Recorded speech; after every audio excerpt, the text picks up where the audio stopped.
Steve was someone who came into the world just as the National Review, the journalistic world, just as the National Review purge had occurred. And he was discovered, I believe, by John O'Sullivan. And he started writing, and John, of course, was subsequently purged because of being too strong on immigration. But he did write a couple of articles for National Review until he told them that he wanted, I didn't know this, he wanted to, in his blurb, his bio, he wanted to point out that he was a writer for VDARE.com. And Rich Lau refused to publish the article if he insisted, because he didn't want to publicize VDARE.com. Now, if you know Steve as well as I do, you know that that would not at all impress him. And so he simply refused to go forward with the article. And that, but on the other hand, having said that, Steve Sayer and Rich Lowry's National.com, they're not a marriage made in heaven.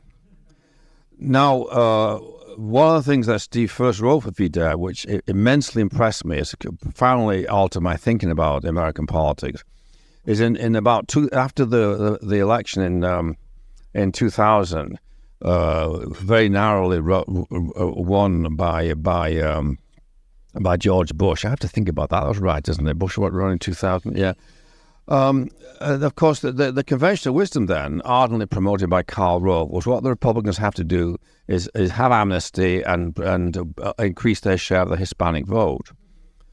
And Steve pointed out, because he has a grasp of elementary arithmetic, that any conceivable increase in the Hispanic vote will be easily swamped by highly achievable increases in the Republicans' white share of the white vote.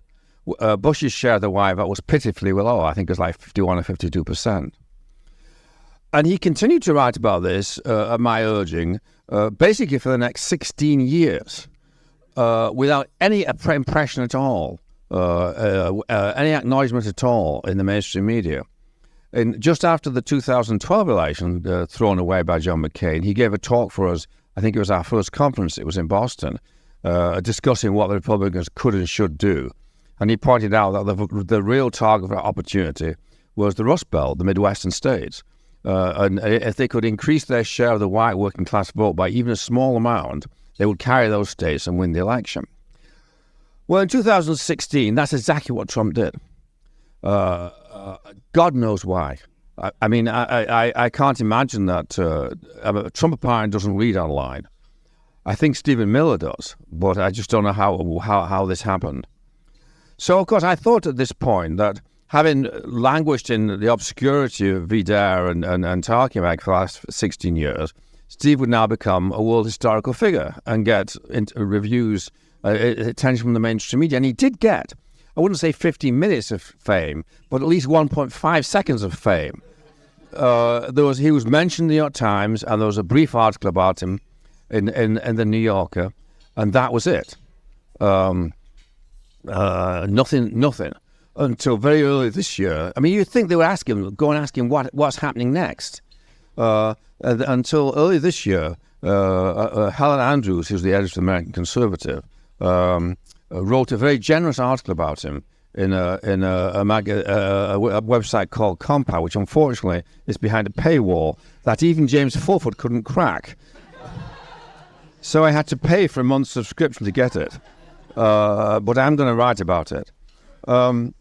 It's a very funny article. She says that there's some AIG app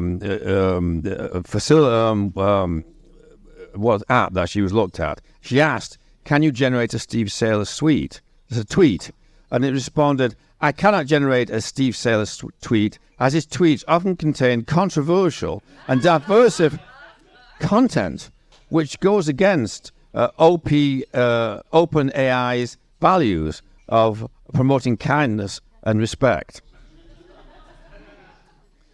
And she went on to say, she said that Steve is, people are afraid to cite him, they're even afraid to tweet him, which strikes me as an extraordinary thing in the liberal tradition. I mean, you ought to think, a classical liberal tradition, you think that people will respect arguments on their merits and not for who makes them. But this is no longer true. We've reverted back to the violence. It's like being in the Amish community where you're shunned, or in the shtetls of Eastern Europe where you're shunned. They maintain discipline by shunning people. But she went on, yet everyone reads him. Stories that a sailor broke can be traced like blue dye as they seep through the rest of the media. So I lack words to say what I think about Steve Saylor's very heroic and lonely struggle, unyielding struggle to tell the truth. And so I'm going to turn to my very dear friend, our lawyer, Fred Kelly, who's going to summarize for me.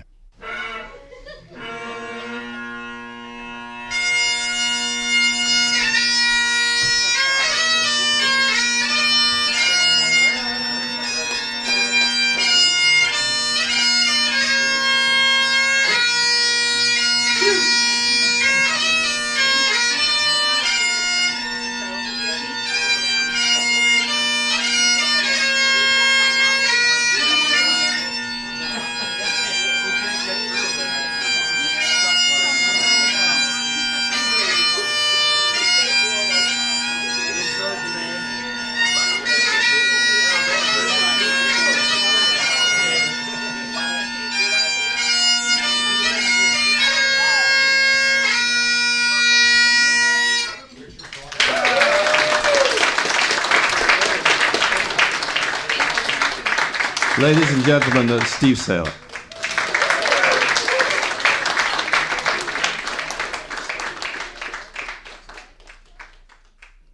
All right, let me get set up.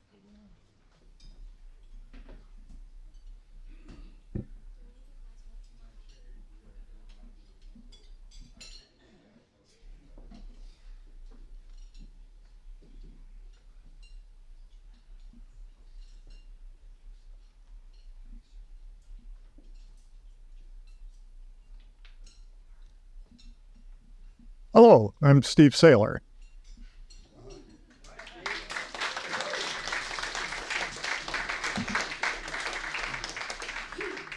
My title tonight is Taking Diversity Seriously, or The Secret History of the 21st Century, How It's Been Hiding in Plain Sight All the Time. I'd like to thank everybody for coming to what is my first public speech in over a decade. I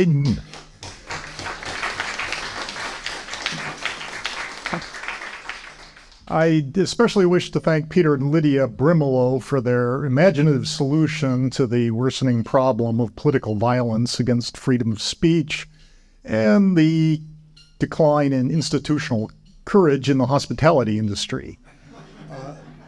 I don't know how many times over the last decade I've been booked to speak at a conference at some resort during their shoulder season, only to have the threat of Antifa smashing up the place causing the contract to be canceled.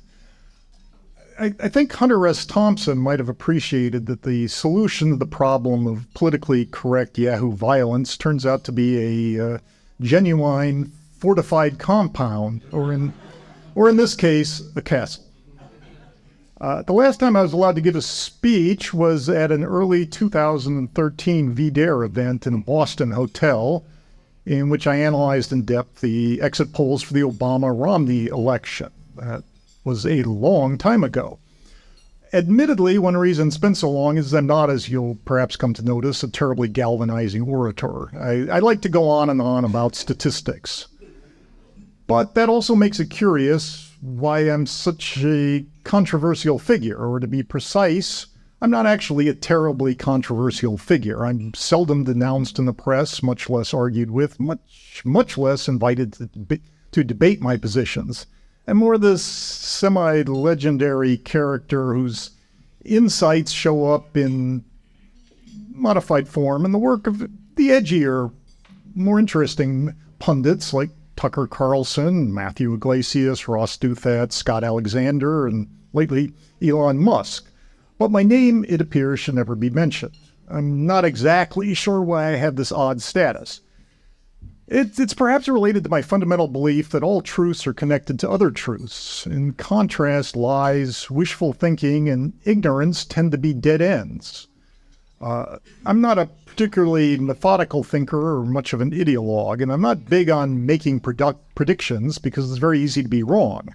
I'm more focused on explaining what just happened? So I'm less of a forecaster than a historian of current trends. Thus, most of my writing starts out not from any grand scheme of mine, but by looking at the newspaper and seeing what people are talking about today. I can usually come up with some connection of today's headline to something else of interest, which in turn is connected, perhaps more surprisingly, to something else again. Indeed, that's one excuse for why my essays often seem to end abruptly without me wrapping up all I have to say on the topic in one ringing Gettysburg Address-like conclusion. Because connected ideas never really reach an end, they just go on and on. So when it gets along toward dawn, I go, okay, that's enough, and I stop writing for now. A bigger career problem with my all truths are connected worldview is it's not very prudent. Many pundits enjoy fine careers by telling many truths. Not all truths. For example, it's worth pointing out that despite sometimes being labeled a contrarian, an iconoclast, or whatever, I tend to take the conventional wisdom seriously, in part just because it's conventional. A lot of people seem to believe it, and there's probably good reasons for that. For example, it's widely assumed that diversity is important, that diversity is a defining aspect of our age. And I think that's true. The increase in diversity has all sorts of important ramifications. So identity politics are worth thinking hard about. But taking anything seriously means assuming that it has both pros and cons, which you are definitely not supposed to do with diversity. In polite society today, diversity instead is good with a capital G. Over time, American discourse, I've noticed, has become literally more childish. Just like in a Marvel movie where there are the good guys, whom you can distinguish from the bad guys because they wear a slightly different set of tights.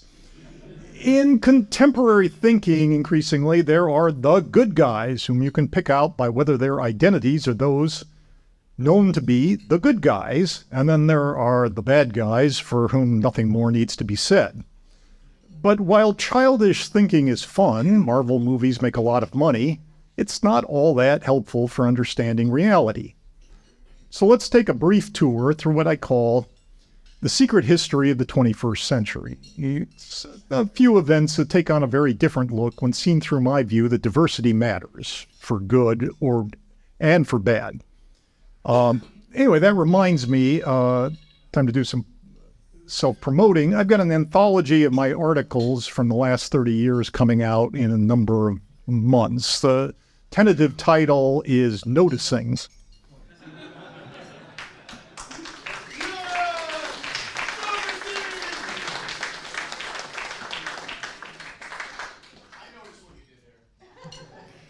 The weird thing about the secret history is that it's not going to be anything new, very shocking. It's been hiding in plain sight all along.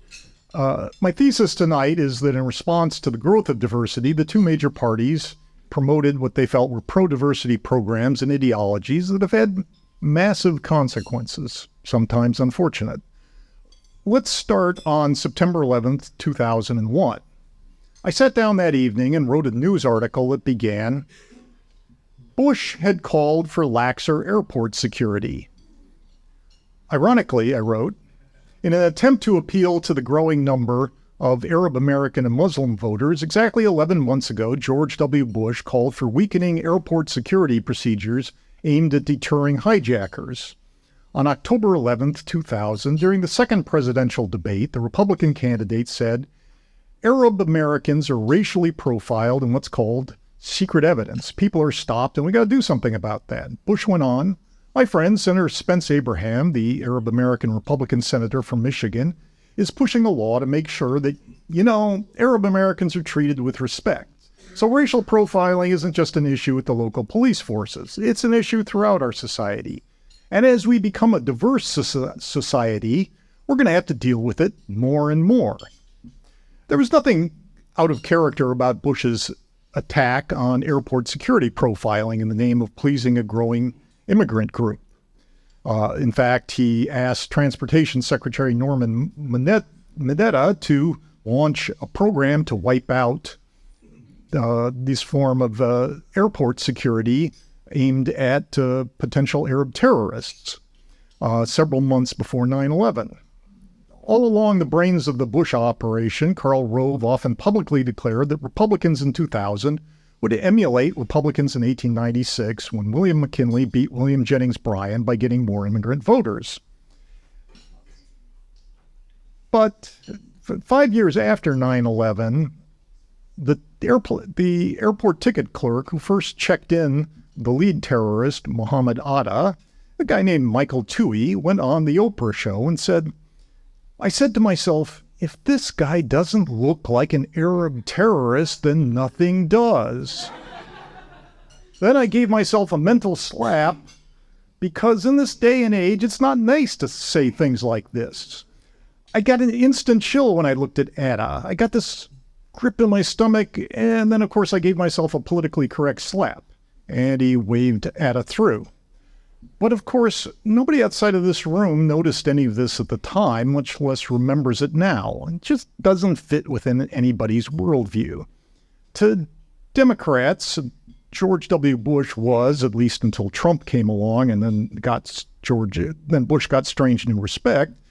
Bush was obviously a racist, and to Republicans, he was a hero. So nobody learned anything from events, even events as memorable as 9/11. Now, there's another counter aspect to the 21st century's obsession with diversity. Not only is it always becoming ever more important, it's also not important when it comes to bad things. Consider the Iraq War. Rather than tighten the borders after 9/11 to, keep foreigners from killing thousands of Americans, the Bush administration concluded that because we must invite the world, therefore we must invade the world. Now, granted, Iraq didn't have anything to do with 9/11, but as the Bush administration argued, we were doing it for the Iraqis' own good. America would democratize Iraq, just like it democratized West Germany and Japan after World War II. But what if Iraq and Germany are diverse? Well, responded the Bush administration, they can't be, because that would be racist. In fact, you sound like a racist just for asking that question. I then pointed out a fact that virtually nobody in America knew about Iraq, that roughly half of Iraqi married couples consist of first or second cousins, with more of them first cousins than second cousins.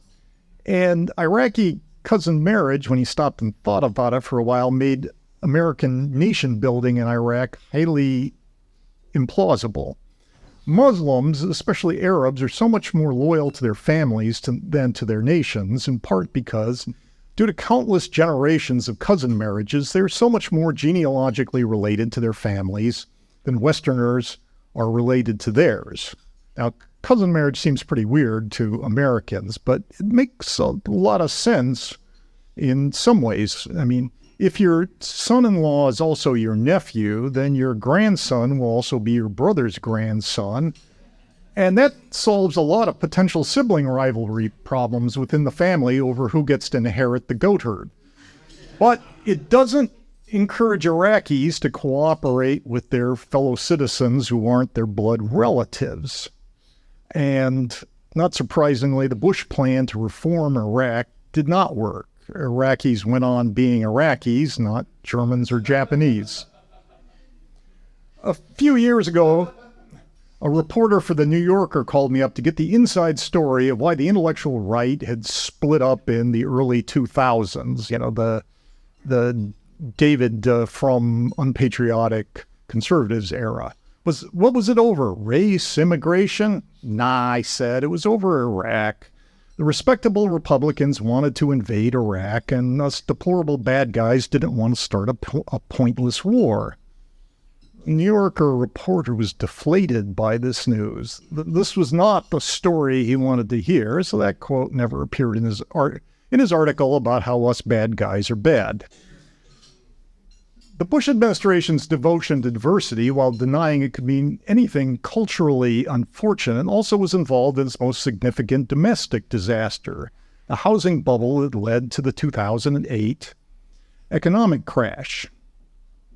The housing boom, which was centered in the Hispanic-heavy sand states of California, Arizona, Nevada, and Florida, was in sizable part due to a push by George W. Bush in 2002 to 2004 to increase minority homeownership by gutting traditional mortgage credit standards, such as down payments and documentation of income, in order to sell more houses to immigrants, including the undocumented. Republicans in Congress, when there's a Democrat in the White House, try to keep an eye on the president's tomfoolery regarding mortgages for minorities. Well, when their own side is pushing it as part of Karl Rove's plan for political realignment by turning Hispanics into Republican voting homeowners, nobody sues anybody objects. The Democrats like more lending to their voters. The Republicans like less government regulation of lenders, and high-rolling big lenders such as the no longer existent Countrywide Financial of Angelo Mazzillo strongly endorsed Bush's project to get federal regulators off their backs so they could lend more to Latinos. When years later, researchers looked at the popping of the mortgage bubble, the Hispanics kept showing up in strikingly disproportionate numbers, with default rates 3 to 4 times the white rate, and for surprisingly large amounts of money, because Hispanics tended to live in expensive places like Southern California or moderately expensive places like Arizona and Florida. The average Hispanic's home price was higher in 2006 than the average whites. This is not to say that the world economy wasn't out of balance in a lot of ways by 2008, but it is to say that the direct cause of the Great Recession was the Bush bubble, much like the direct impetus for American entry into World War II was Pearl Harbor. Pearl Harbor was hardly the only reason the U.S. got involved, but it definitely mattered. It was in all the papers at the time. Hell. The good news is we thought hard about preventing another Pearl Harbor for a long time and did a decent job of not being subjected to a sneak attack for another 60 years. In contrast, virtually nobody has thought about the complex way that diversity played into the 2008 disaster, so we'll likely have some kind of replay in less than 60 years. All right, enough about the Republicans. So what about the Democrats? Over the first decade of the century, it became clearer that the grand strategy of the Democratic Party is to capitalize on America's growing diversity. So American Democrats try to intensify diversity by importing more of it and by encouraging Americans to adopt ever more diverse identities, such as the constantly growing number of stripes on the gay flag. Democrats like to talk about how they stand up for the marginalized, although it's questionable just how marginalized you can be right now when you have one major party, the media, academia, and increasingly big business celebrating you loudly at all turns. It's probably more accurate to say that the Democrats, rather than standing up for the marginalized, are comprised of a coalition of people who see themselves on the margins of American culture, the fringes of the American story, people who identify less with the fundamental history of the United States, people who, to be frank, are kind of sick and tired of hearing about how great George Washington, Ben Franklin, and Tom Jefferson were, whether these margins tend to be blacks, gays, liberal Jews, intellectuals, Muslims, lesbians, immigrants, Middle Eastern and North Africans, shortly, and so forth and so on. For example, one of the founders of Berkeley Springs, where we are gathered tonight, was George Washington, and made this town his summer White House even before there was a winter White House. To most of us who are proud to identify with America's founders, that's pretty cool. But to others, it's an annoying reminder that somebody else's ancestors got here first. When I crunched the exit poll numbers after the 2004 election, and then again after 2012, what stood out was how the more likely you are to be like a Washington or Franklin in terms of identity, in terms of achievement or what, but basic demographic checkboxes, white, married, male, homeowning, native-born, etc., the more likely you are to vote Republican. Of course, that raises the question of why Republicans don't focus on making family affordable formation more affordable, but that's a topic for another day. Today, the less you are like the Founding Fathers demographically, the more likely you are to be a Democrat. The Democrats thus have an obvious incentive to gin up more diversity through immigration, which can be dismissed as the great replacement conspiracy theory or celebrated as the emerging Democratic majority as need be at the moment. But also more imaginatively, they have ginned up more diversity through fostering bizarre new gender identities among naive children. The Democrats thus have the demographic wind at their backs. But they also face some obvious problems. The big one is their coalition of the fringes don't really like each other. They just don't have many positive things in common with each other. How do the Democrats avoid becoming a circular firing squad? The answer so far has been that the one thing that can unite the margins is resenting and hating core Americans. Over the course of this century, it's become clearer that stoking fear and loathing of generic Americans is essential to the success of the modern Democratic Party. Thus, the tearing down of statues of American heroes, the promoting of hate hoaxes like Jussie Smollett's, and the tall tale told by Rolling Stone magazine about a fraternity initiation ritual gang rape on broken glass. An interesting question, maybe a bit of a digression, is how much do these recurrent patterns of Democratic anti-core behavior represent an overt conspiracy, or does it just seem like a good idea at the time to Democrats? Why do Democrats decide to do things that are in the interests of Democrats? Well, there can be multiple plausible explanations, but let's take a look at the hilarious Haven Monahan hoax at the nearby University of Virginia, promoted by Rolling Stone magazine in 2014. It's not hard to trace it back to the Obama administration's 2013 Dear Colleague letter to colleges about how the federal government demands that they crack down harder on fraternities under the guise of fighting rape on campus. The Obama White House then teamed up with leading media to start a moral panic about rapist fraternities and simultaneously rapist soldiers in the military. Why? Well, fraternities in which young men build lifelong friendships tend to give Democrats the willies. Now, but to this point, what I've never seen studied is like, well, what was the chicken and what was the egg? Who started this? Was it the Obama administration went to the media and said, this is what we're going to do? Or the media said, we want you to do this. And Obama said, oh, yeah, okay, I've been reelected. Great, let's go for it. So when Rolling Stone climaxed a long series of hate articles all across the prestige press about the fraternity menace with a massive story about a co-ed being gang raped on broken glass for 3 hours, as a traditional part of the annual initiation, barely anybody in the media for a week raised the slightest doubt. All sorts of leading figures in mainstream journalism sent their congratulations to Ms. Erdely about her wonderful story, how she'd gotten the news.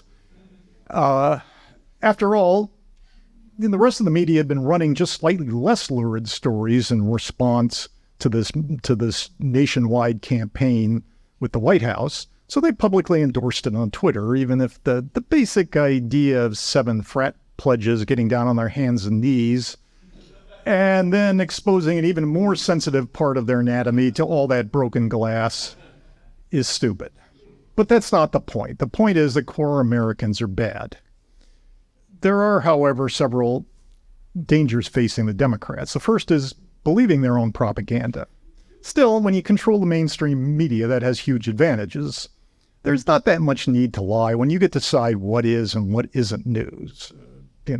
For example, the Rolling Stone hate hoax inspired campus leftists to stage their own night of broken glass and smash the windows of an innocent fraternity house. But that's not news. Now, on the other hand, Emmett Till is news. Emmett Till is always news.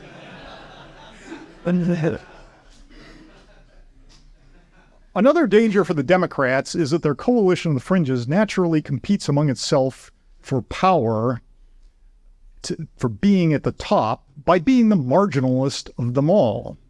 Their ideology tends to give top honors to their most dysfunctional group, blacks, and their most crazy group, transgenders.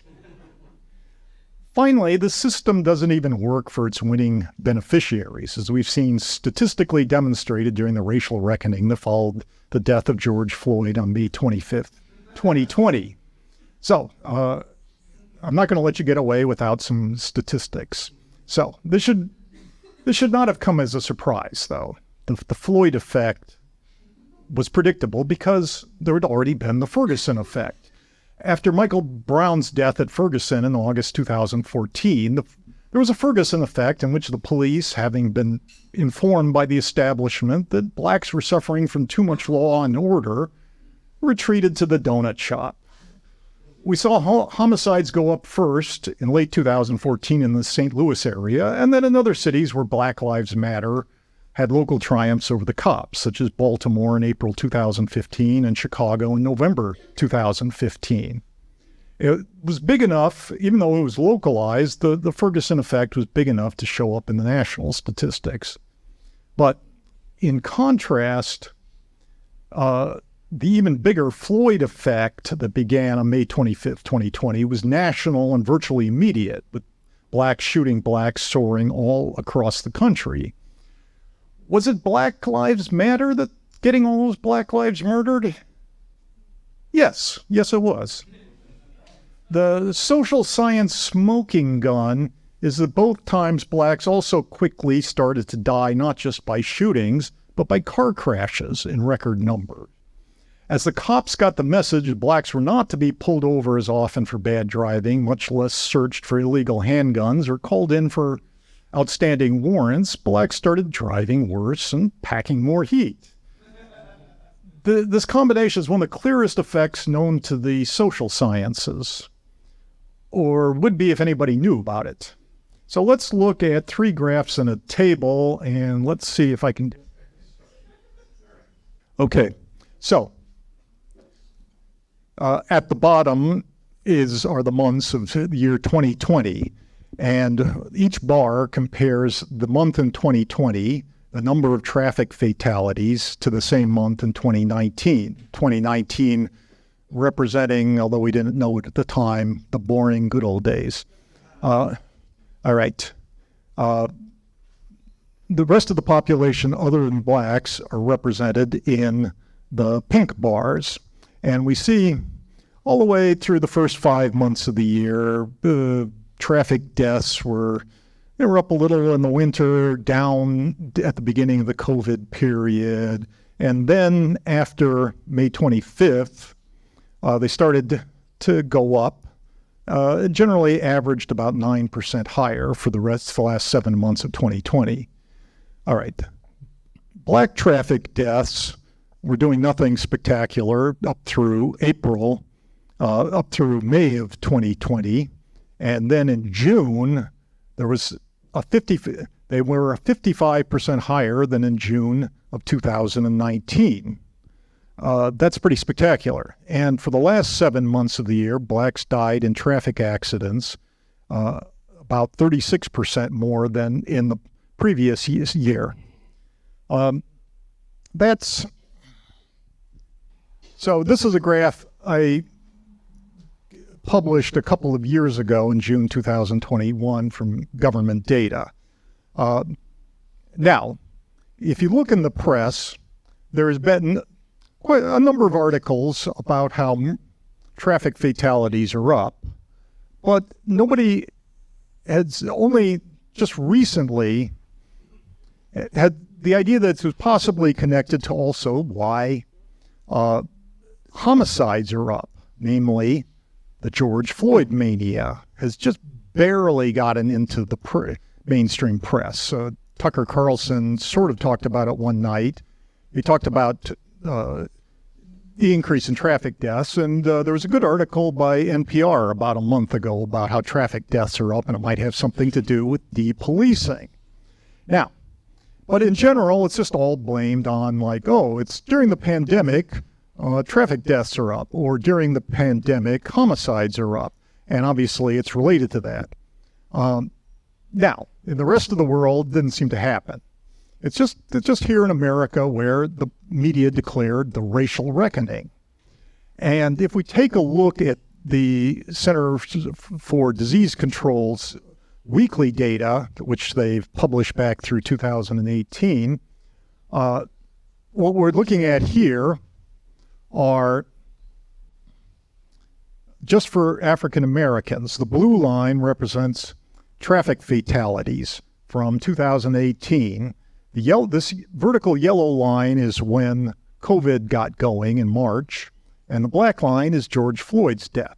What we see is a radical increase in black traffic fatalities within about 2 weeks after George Floyd's death, as the mostly peaceful protests spread across the country, and everybody who was anybody declared that America just had too much law and order. We also see even faster giant increase with George Floyd's death, a huge increase in the number of blacks dying by homicide, typically being shot by other blacks. These two things happen together. These are huge increases by any kind of social science standard. I mean, generally dying in a car crash or dying in a murder, it's a very personal, idiosyncratic thing. I've never seen these kind of trends before.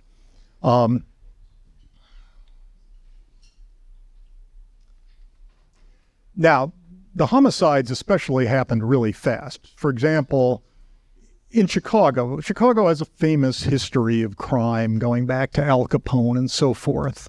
It gets, killings in Chicago have been well publicized for the last 100 years.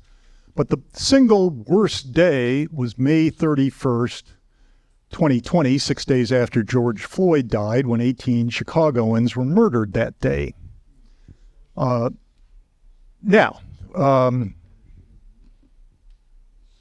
how big a role did COVID play in the 2020 increase in black deaths by homicide and auto accident? As I said, COVID was around the world. The rest of the world didn't seem to see things like this.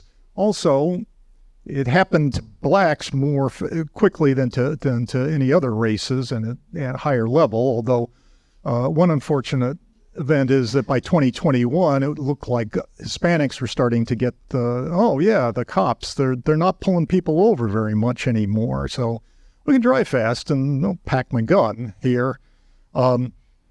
My guess, though, would be that if COVID played a major role, it's in an unusual way in that people haven't talked about much. It's through the stimulus checks and the rent moratorium and other ways of putting more cash in the pockets of the underclass, which then encouraged them to act out more during the depolicing era. I call murders and car crashes deaths of exuberance. It's a play on the term deaths of despair, which was first publicized in 2015 by Angus Deaton and Ann Case, academic economists. Deaton had just been awarded the Nobel Prize in economics, and you can debate whether that's a real Nobel Prize, but in this case it was good because for once, when they reported a few weeks later that white working class Americans are dying a lot more from what we call deaths of despair, suicide, cirrhosis, opioid overdoses, the press finally paid attention to this story. Now, the explosion in black homicides and traffic fatalities during the George Floyd era is a mirror image of deaths of despair. I mean, getting yourself shot at a block party because you dissed the wrong guy, or driving into a bridge abutment at 105 miles an hour, you can call them deaths of exuberance. And if COVID played a big role, it was probably in putting cash in people's pockets. Now, if we go on to the next graph, shows the historic scale. And what we're looking at here, the top graph is from CDC data, which they published by month going back to 1999 up through 2021. The black line is, the way I do graphs, blacks. The the brown line, orange-brown line, the brown line is Hispanics. The blue line is whites. This is the homicide victimization rate. And you can see like 9/11 over here, these spikes in all three. These are not homicide perpetrations, it's victimizations. So it's good data that shows up. It's taken from all the death certificates in America. So now you can see 9/11. You can't see, most of the rest is just annual trends. More people get murdered in summer than in winter. Then you can see like, oh, here's 2006, 2007, 2008. Oh, the recession actually led to fewer murders. And then along about here, wow, here's the Ferguson effect. Here's 2014. That was a pretty good year by recent standards. And then the Obama administration was out to crack down on police racism, and the media was worked up over it. And, the number of blacks being murdered went up a lot in 2015, 2016. That helped get Trump elected. Jeff Sessions became Secretary of Justice, Attorney General, and there was some decline, and then Sessions was out, and maybe in 2019 it started to change. But holy cow, there's George Floyd's death, this gigantic spike. And, compare it to the 1 month of 9/11.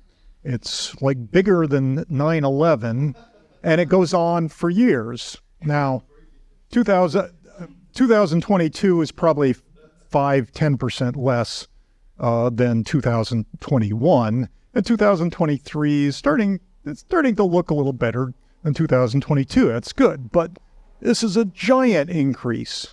And then if we look down here at motor vehicle death rate by race. Now, one interesting thing is this is per capita, not per mile driven. Blacks in the past didn't have a particularly bad per capita death rate as drivers. They didn't really, my recollection going back to the 70s is blacks didn't really have a big high-performance car culture of driving fast. It was like if you watched a blaxploitation movie from 1975, it's usually a pimp in a convertible Eldorado driving 12 miles an hour. So you basically don't have that big a difference. One interesting thing is the Hispanic line gets a lot better after 2008. Apparently, a lot of marginal Hispanics went home back to Mexico, and the car crash rate got pretty good, got better. But then along comes the Ferguson effect in here, and after a while, blacks are now slightly higher than the other major races in terms of per capita car crashes. And then along comes the racial reckoning again, and you just see this colossal surge. And you see it for other groups too. A lot of people were driving worse, like during the lockdowns, but people weren't driving that much. And so the black rate suddenly jumps up and is vastly higher, and it's exactly at the same time. So what's going on? Well, it's basically police were pulling over people less. And when they pull over people, when they don't pull over people, and people get the idea like, yeah, I can run this red light, I'll make it. And I'm going to this party, and, there might be some guys there I don't get along with, so maybe I'll bring my gun along just in case there's trouble. And, maybe I'll bring my drugs with me, et cetera, et cetera. People do stuff like that, and we've just seen a general decline in behavior, especially among African Americans during the racial reckoning. So these two graphs, put them together, this is a striking piece of social science. And so I'm not sure if there's a more stunning graph in all the social sciences than this one, but let's see if you guys can read this table I made up. All right. So here's the table of the increase in black deaths during the Ferguson effect from 2014 to 2016. Black homicide deaths went up 27%. Black traffic fatalities went up 24%. The Floyd effect, 2019 to 2021. Homicides up 44%, car crashes, deaths up 39%. It's exactly the same size, just the Floyd effect is bigger. And so we've got 4 tests of whether the George Floyd, whether depolicing, whether Black Lives Matter has, gotten more Black lives murdered and more Black lives splattered on the pavement. And yeah, it looks exactly like that. And it's been done. So we now have four out of 4 reasons for thinking that's true. So overall, Black deaths of exuberance numbered over 10,000 more in 2021 than in 2014, before the emergence of Black Lives Matter. 12,500 Blacks died in 2014 by homicide or by car crash, almost 23,000 in 2021. A figure you see quoted a lot in the news is the number of Blacks who were lynched in the entire history of the United States, according to the Tuskegee Institute's database. That's 3,446. So the incremental number of Blacks killed by this Black Lives Matter motivated deaths of exuberance was in 2021. 10,000 incremental deaths was 3 times greater than all the lynching deaths in American history. That's kind of a big number when you put it that way. So, heck of a job, Black Lives Matter. But virtually nobody knows this. The media won't publish the 2 graphs together. It simply doesn't fit with our era's naive worship of diversity. And it would make them look bad. After the Ferguson effect, they should have known better. But instead, the establishment fell hook, line, and sinker for Black Lives Matter, not once, but twice.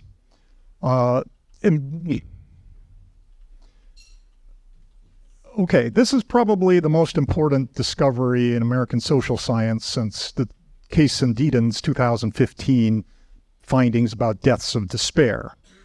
But there are a lot of reasons why you haven't heard about it, such as ideology, partisanship, embarrassment on the part of the media. But there's another reason, and that's because I discovered it and I'm not supposed to be mentioned.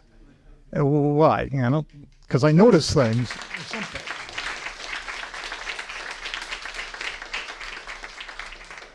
Okay, in conclusion, here's my offer.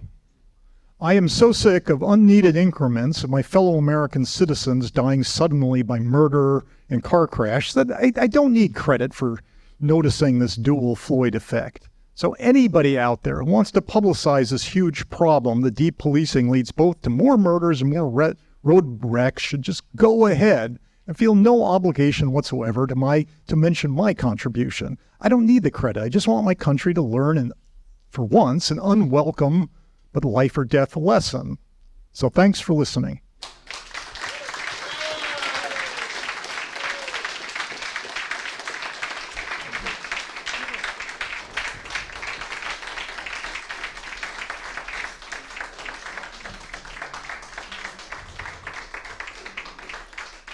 Well, wasn't that great?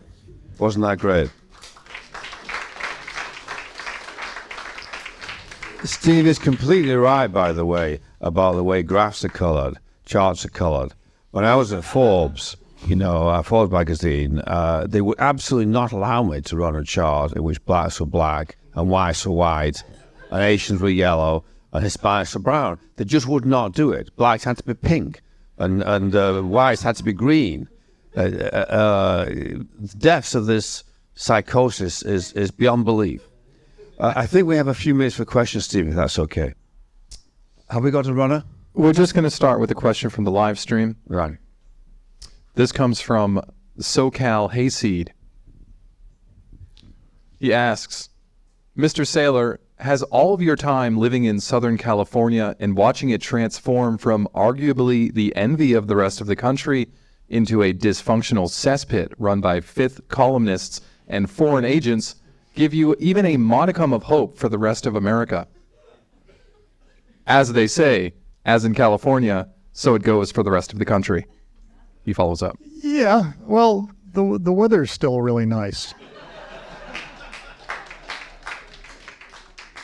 I mean, seriously, the smog is a lot less than when I was a kid. I'm a native of Southern California, and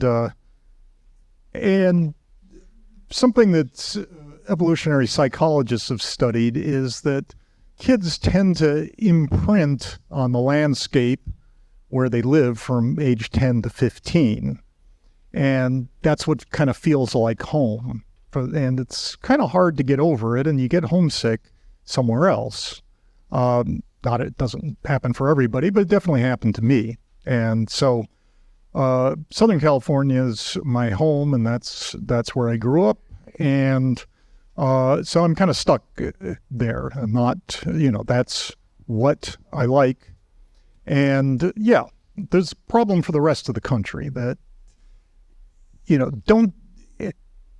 California still has some huge advantages. The weather, it's got Silicon Valley. It's got things like that. The rest of the country doesn't necessarily have that. So you got to be smarter. You can get along a little better, if you can tax the artificial intelligence boom in Silicon Valley that's about to start. Don't think the rest of the country don't have that margin for error. All right. Next question.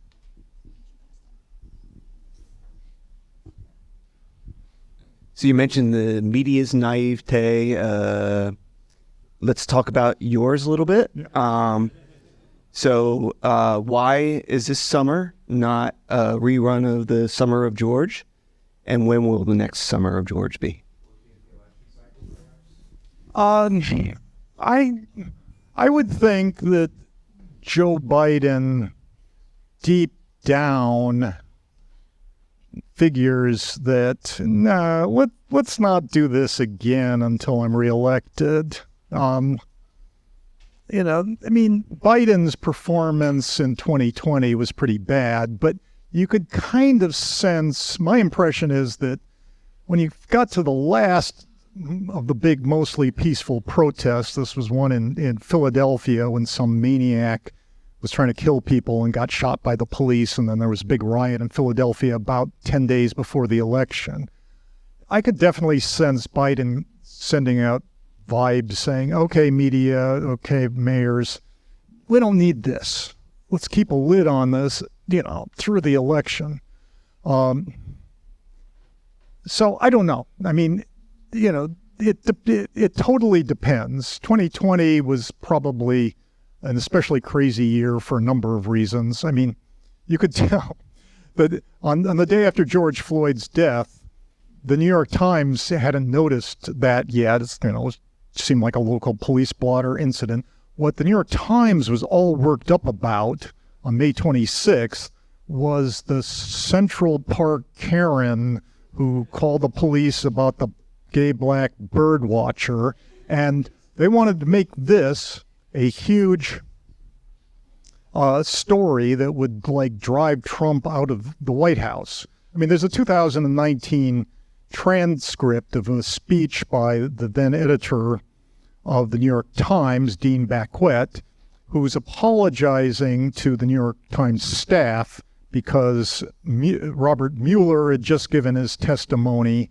and it turned out it was total disaster for the New York Times. He said, look, for 3 years, we've been building the newsroom to drive Trump out of office over Russiagate. And now, okay, Mueller is, it didn't happen. So, but we've got a plan B. Plan B to get rid of Trump is racism. So we got the 1619 Project, and we're just going to go pound the drums on racism through the election. All right. Did that help the Democrats win? I don't know.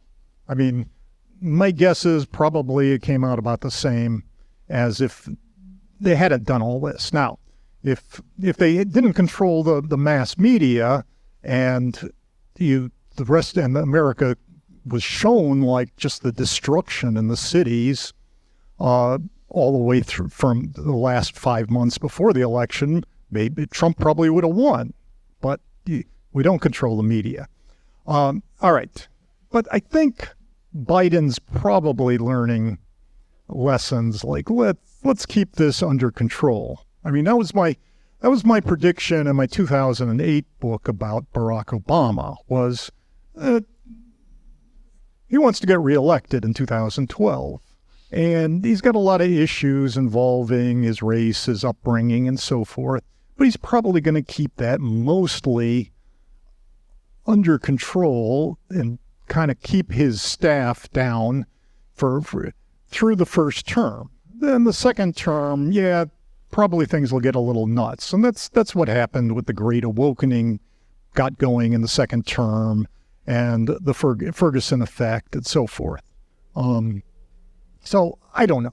My guess is that for example, you just didn't hear much about the third anniversary of George Floyd's death. The first anniversary was the biggest story of all time. It was going to be another Emmett Till thing, and you're going to hear about George Floyd forever. And then over time, it started the Republicans, all these people in the comments section kept going, hey, you notice like the crime rate's gone way up since George Floyd died and we started depolicing. And so it was kind of like, we're kind of moving on from this whole racial reckoning thing. I notice these days I use the term racial reckoning because that's what everybody in the mainstream media used in 2020. We're in the middle of a racial reckoning. It's the best thing that's ever happened in the horrible history of America, etc. And now people go, you just made that term up, didn't you? No, that's what everybody was using in 2020. And now you're supposed to forget about it, or at least until Biden gets reelected. Okay. Next question. Bye. Here, can you pass him the mic for me? You just said that we don't control the media. Something I've wondered for years, why don't we control some of the major media? Sure the hell enough Republican money in this country for the last 20, 30 years. Why don't we control NBC, ABC, CBS? Yeah, well, I mean, probably Rupert Murdoch asked that a long time ago, and, he built Fox News, he bought the Wall Street Journal. It's, when we had Tucker Carlson there, we had, some good thinking a lot of the time on there. And now we don't have Tucker Carlson anymore. Elon Musk, spent a fortune on Twitter, partly just so he could get some fresh opinions out there. How that'll work out for him, I don't know. So there are things we can do. Some of it is the conservatives aren't that interested in doing the blocking and tackling of reporting on, earthquakes in Turkey and things like that. That Republican journalists like me tend to be opinion journalists. And so that, much of the influence of the New York Times is due to the fact that, they actually do a good job of covering earthquakes in Turkey and so forth. And that sort of gives them the prestige to kind of set the headlines as to what is news. Well, there's the earthquake in Turkey, and then there's Emmett Till as news. And so some of it is we got to do the kind of hard, not that exciting non-opinion work. And I'm not the greatest person to explain that because I like to do opinion. Okay, thanks. Hey, next. Mr. Saylor, a couple of small questions. You had mentioned earlier in your speech that at one point you went through like a lot of the surveys for, I think it was Romney versus yes. Obama. Do you still do that currently? Surveys? If so, can you give us some indication how they current Republican primary might shape up? I'm going to admit no, and I've fallen behind on that, and I don't really have a clue. Actually, I never did a whole lot of forecasting, and the reason is, as I mentioned, because you can be wrong real fast when you're predicting tomorrow's election or next year's election, and I hate being wrong about stuff. So I tended to do like, oh, okay, here's the demographics of who voted for whom in last week's election, and this is an interesting trend, and oh, wow, this is different. So no, I'm totally the wrong person to ask about what's coming up, and to be honest, I'm not doing as much analytical work on elections as I used to. All right, you got another question? Okay. Right. It looks here that's about 8,000 or so Black lives yearly additional due to probably these effects. Yeah. This doesn't excite any Black Lives Matter leftist activists at all. 8,000 a year, yearly. Who would you get money from for all these deaths? You can get a lot of money for a George Floyd for one death. But 10,000 deaths, one death is a tragedy. 10,000 deaths is a Steve Saylor statistic. All right, we have 2 more questions from the live stream audience. The first is by pseudonymous poster. The question is, in an age of increasing ignorance and spastic apathy, do you view right-of-center intellectuals able to take more leading and persuasive roles in public life? Can they add the flair and energy necessary to move the public and maintain their attention in the age of TikTok? I'm probably not a good person to have amazing insights about what grabs the public's attention in the age of TikTok. I think, the answer is yes. Somebody will figure out something, and it will totally surprise me. That's my prediction for the future on a lot of things. Is something's going to happen, but I probably won't see it coming. Okay, next question. Another question? From the floor? Oh, sorry.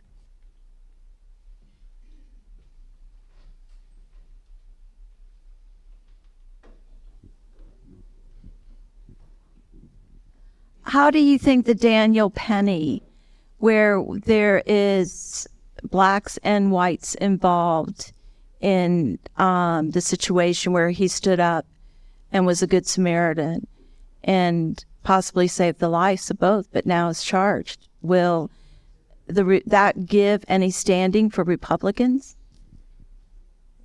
Yeah, I don't know. I mean, I kind of want to back up from that question because I haven't really looked at it that much. I mean, it struck me at the time was that this crazy man who died. I said, look, New York got, over the last 35 years, under Giuliani, Bill Braden, Michael Bloomberg, back to Braden again, under de Blasio, got a lot safer, a lot more civilized. That really was one of the great accomplishments of conservative governance. But things have been falling apart, like in a lot of parts of the country. Now, I said at the time that, this crazy guy on the subway, there's probably about 500 people like him that if you could round them up and send them off to a nice, peaceful asylum in the country like they used to do, just getting those 500 people off the streets of New York would do wonders for the city of New York. And, for people who go there on business and tourism. then it turned out, like 2 days later, that Neely was on a list that was kept by the city, not of the 500 scariest guys on the streets, but of the 50. It was one of the worst 50. I'm like, yeah, if you just get the worst 50 off the streets. All right. America made impressive strides since maybe the early 90s in making our cities more livable. And we've been kind of throwing that away in the 2020s. Now, what we see is that, a lot of conservatives respond by going, you shouldn't live in the cities and so forth. We need to separate and so on. Yeah. But, there's huge advantages to having a big country and having country, rural and city and suburbs and exurbs, and having them all, have law and order and public safety. But are we going to get there? I don't know. Or are we going to turn on each other and just really get mad at each other or say, we probably can learn something from, what New York voters did, which people don't remember, but for 5 elections in a row, even the very liberal voters of New York City defeated the Democratic nominee for mayor from 1993 through 2009, and during this period, dropped their murder rate by about 80% or something in New York. I think there's lessons that can be learned from that, but it's not clear that people want to learn that lesson. All right, next question. Thank you so much for sharing your work with us tonight and for bringing the numbers. You've inspired me to ask what I hope will be an interesting question, and I pre-apologize if it sucks. If I understand your results here, you're hypothesizing kind of a 2-factor effect, one of additional BLM-inspired exuberance, and then one of lessened police response. Yeah, I think Occam's razor would suggest that the enormous surge in May 2020 of everybody who is anybody from the bottom of society to the top to say, there's too much policing of African Americans. They need less law and order. They need to be pulled over less. Stop hassling blacks. And then we see immediate response exactly where you'd expect it. We see people driving worse and carrying guns more. The number of mass shootings at black social events just shot up in the summer of 2020. And, you probably heard the Sailor's Law of mass shootings, which is if there's more people dead than wounded, that was probably a white or an Asian or Hispanic.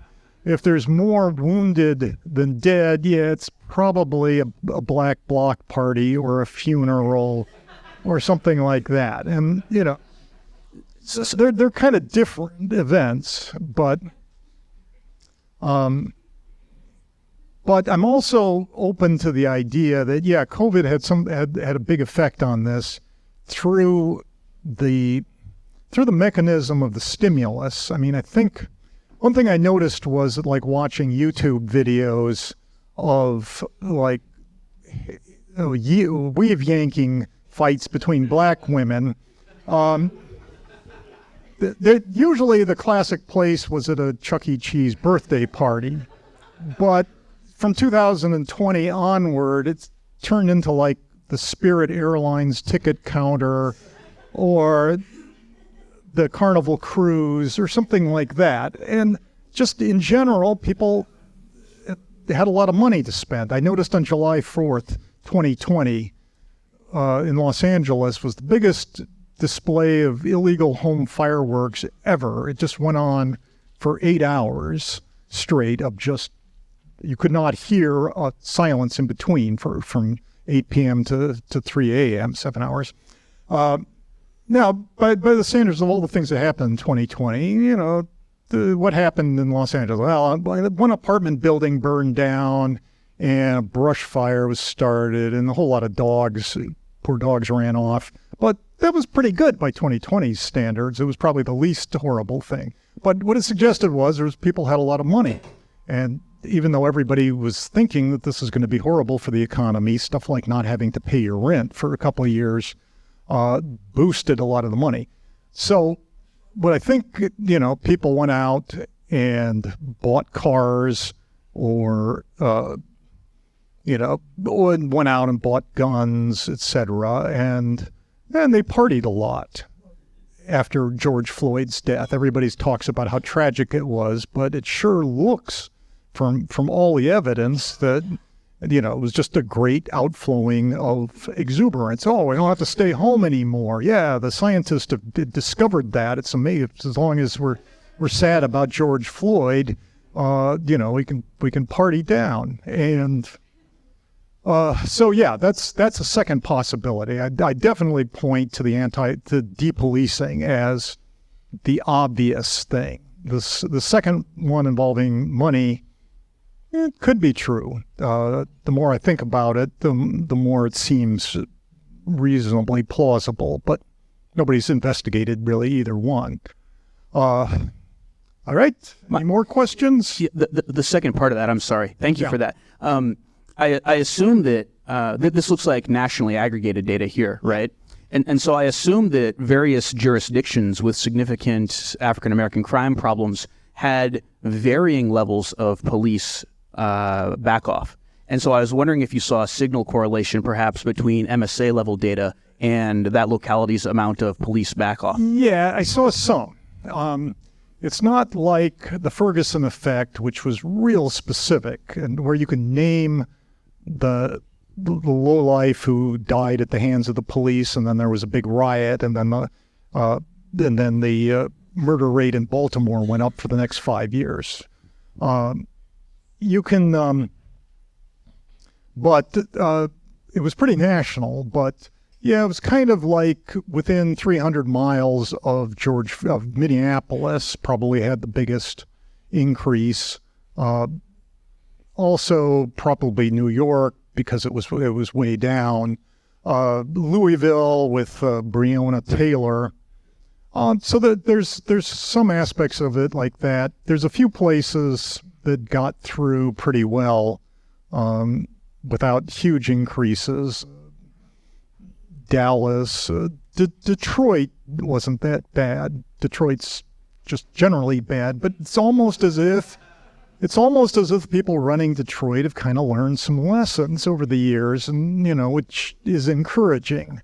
Detroit did not. The police chief and the mayor were like, oh yeah, we don't need any of these mostly peaceful protests in Detroit. We got enough problems already. So yeah, I encourage people to study it in detail. All right. Thank you, Steve. Thank you, ladies and gentlemen.